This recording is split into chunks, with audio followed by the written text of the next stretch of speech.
Ah, grabe jud oy kung gihanap kaayo ning ako ang mga boys oh. Boys over flowers.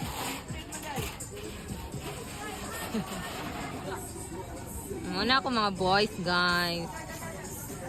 Mga boys si Sansan.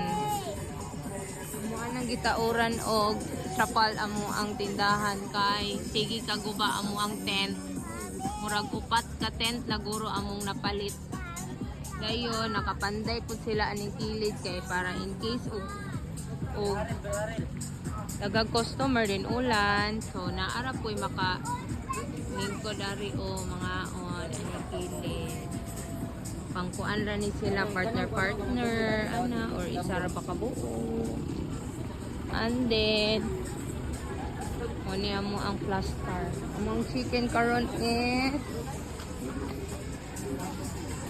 kanina lang, hala, uy, gamaya na lang mandining nabilin.